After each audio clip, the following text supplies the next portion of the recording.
السلام عليكم عجلدان waxaan rabnaa inaan ku sheegno sida loo isticmaalo e-tawakkal services mar haddii aad cajaladan aad daawanaysid macnaheedu waxay tahay waxaanu ku furnay account-kii e-tawakkal ee aad soo codsatay oo aad soo buuxisay waxaadna kaafisay dhammaan wixii aan kaaga baahnayn ama iscadeyntaadii oo dhan haddaba waxa ku xiga marka aad heshid emailka soo socda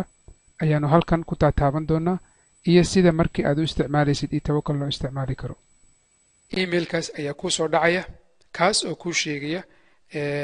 shuruudaha lagaaga baahan yahay magacaagiba halka ku qoran sida tusaale hadda magacan ku qoran waa Cabdulcaziis welcome buu ku oranaysaa markii aad halkaas samaysid annaga waxa noo imaanaya codsigaaga markuu noo imaado waxaan hubinaynaa qofka aad sheeganaysid inaad tahay sax iyo in kale waxa ay kale emailka ku sheegaysaa si aad u furatid account-ka waa inaad ku shubataa lacag $500 oo aad ku furatid account-ka deposit-ka ah lacagtaasi waa lacag adiga aad leedahay oo markiiba aad hore ka dirsan kartid oo meesha rabtid aad u dirsan kartid laakiin si loo furo account-ka deposit waa inaad samaysaa $500 deposit-ka waxaad ka samaynaysaa xarunta kuugu dhow ee tawakkal adeegyada ka bixisa meel kasta aad joogtid tawakkal meel walba way joogtaa lacagta markii aad deposit garaysid waxaan annaga arkaynaa systemkaagii account-kaagii oo markaas maamulka waxa uu fiirinayaa dhammaan macluumaadkaaga inuu sax yahay markii la xaqiijiyo lacagtana aad deposit ku samaysid waxa ku imaanaysa email kale ayaa ku imaanaya emailkaas kale marka uu ku imaado wuxuu ku tusayaa emailka kale account-kaaga ayaa ku qoran oo halkaas waxa kugu qoran username-kii aad dooratay iyo account number-ka aad cusub oo markaas systemka kuu suubiyey aad iyo aad ayay muhiim u tahay inaad xasuusatid username-kaaga iyo account number-ka emailkan markasta wuxuu kugu jirayaa emailkaaga ha iska tirtirin haddii aad ilaawdid si aad u xasuusatid emailkaaga username-ka waa muhiim account number-kana waa muhiim labadaba waxaad u baahanaysaa inaad isticmaashid emailkan markii aad heshid waxa aad markiiba usoo gudbaysaa systemka ayaad soo gelaysaa mar kale shabakadda waxaad imaanaysaa etawakkal.com oo markaas aad soo gelaysaa systemka account-kii numberkii lagu sheegay ayaa halkaas ku qoraysaa account numberka markii aad ku qortid waxaad taabanaysaa ama se riixaysaa login halkan oo ay ku qoran tahay markii aad login riixdid waxaa kuu soo baxaya page cusub ama bog cusub ayaa kuu soo baxaya oo ku weydiinaya username-kaaga iyo password-kaaga waa marka ugu horeyso systemka aad gelaysid marka username-ka iyo password-ka account-ka aad soo gelisay haddana username iyo password baad gelisay kadib systemka waxa uu kula aadayaa halkan oo waxaad dooranaysaa 4 su'aalood oo adiga oo keliya garan kara 4taas su'aalood systemka ayaa ku weydiinaya jawaabtoodana adiga unbaa garan kara oo qof kale oo kula og ma jirto haddaba ogow 4taas su'aalood aad iyo aad bay muhiim u yihiin in ay jawaabtaada noqoto jawaab sax ah marka hore jawaabta koowaad halkaas baad ku qoraysaa mar labaadka sidaad u qortay oo kale waa inaad u qortaa halkaas baad ku qoraysaa mar saddexaadka iyo afraadkan halkaas ku qoraysaa markii aad dhamaystirtid jawaabaha su'aalaha lagu weydiiyay jawaabtooda waxaad taabanaysaa halkaas oo ku qoran tahay submit kadib waxaad ku noqonaysaa systemkii oo account-kaagiiba mar kale gelinaysaa kadibna username-kii iyo password-kii aad dhaxaysay ayaad gelinaysaa username iyo password-kii markii aad gelisid systemka marka waxa uu weydiinayaa su'aalihii aad ka jawaabtay mid ka mid ah midda ay noqonayso annaga garan mayno systemka ayaa dooranaya waxa kaloo halkaas ku qornaan doona magacaaga kusoo dhawo buu ku oranayaa systemka taariikhdii ugu dambeysay oo aad systemka loo garaysan halkaas bay ku qoran tahay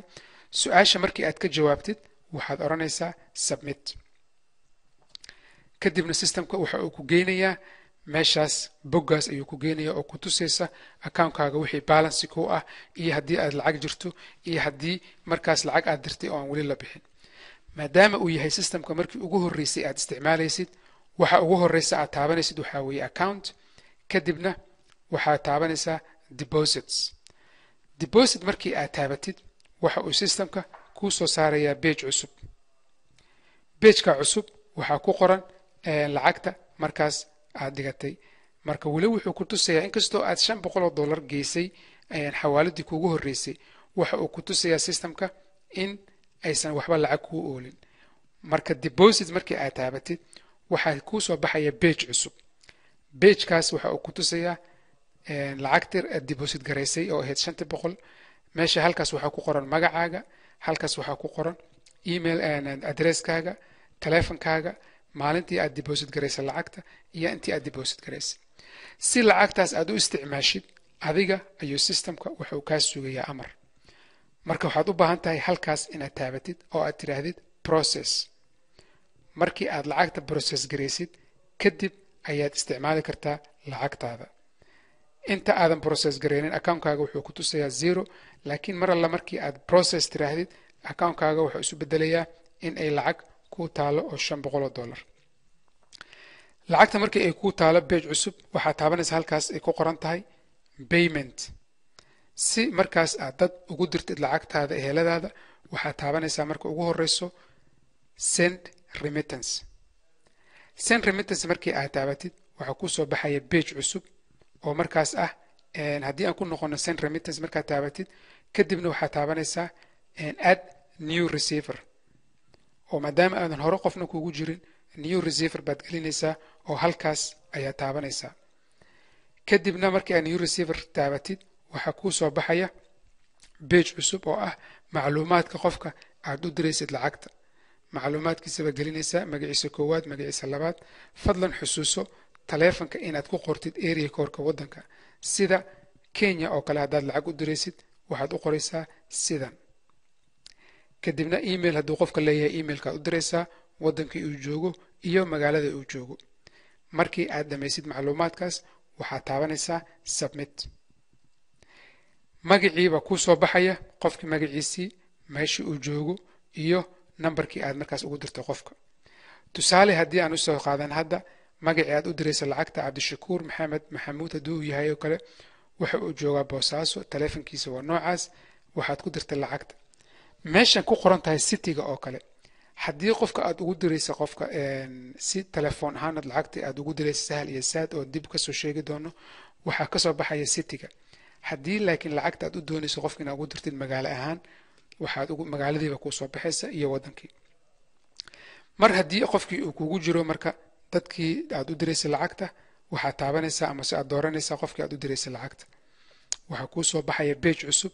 qofka taleefankiisa magaciisa meesha uu joogo ayaa ku soo baxaya haddii aad doonaysid markaa qofkii haddii magaalada uu ka tegay oo kale ama taleefan cusub uu yeeshay waxaa ku soo baxaysa fursad oo markaas aad ku bedeshid oo ah halkaas baad taabanaysaa edit receiver details ku qoran tahay adiga macluumaadkaaga halkan ka soo baxaya senders detail adiga weeye macluumaadkaaga taleefankaaga iyo wixii la mid ah lacagtii baad gelinaysaa intii aad markaas u dirayso qofka waxuu ku oranayaa sababta u diraysid maxay tahay haddee bill tahay haddee wax kale tahay meesha ku qorani meeshan commentska ah fadlan ku qor wax haddii aadan wax ku qorin systemka kuma siinayo inaad dirtid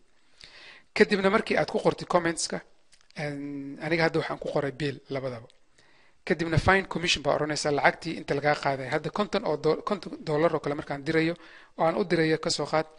Soomaaliya 75 sent baa bixinaya dollar wax ka yar marka intaas markii aad samaysid waxaad oranaysaa submit baad oranaysaa qofkii markaas lacagtii way baxday oo qofkii lacagtii uu aaday haddii aad doonaysid marka inaad qofka sahal ama saad ugu dirtid oo kale ama telefoonkiisana halkaas baad taabanaysaa oo waa ku darsanaysaa telefoonka qofka waa inaad taqaanaa sida area code-kiisa iyo telefoonkiisa oo buuxo kadibna systemka ayaa kuu ogolaanaya qofkaas haddii uu leeyahay account sahad iyo sahal ah halkaa waa kuu soo baxaysaa kadibna waxaa ku darsanaysaa dadka aad lacagaha u dirtid oo mar walba lacag aad diraysidna si sahal ah ayaad ugu diraysaa oo isaga oo markaas telefoonkiisii buuba lacagta ka helayaa mana u baahna inuu tago markaa branch inuu tago markaa uma baahna magaalo walba uu joogana waad ka diri kartaa wixii markaas intaas lacagaha sida sahalka loogu dirana halkaasita weeye wixii intaas dhaafsiisan haddii aad u baahan tahay waxaad nagala soo xiriiri kartaa marka telefoonka 480-385-9363 ama si xafiiska 612-332-666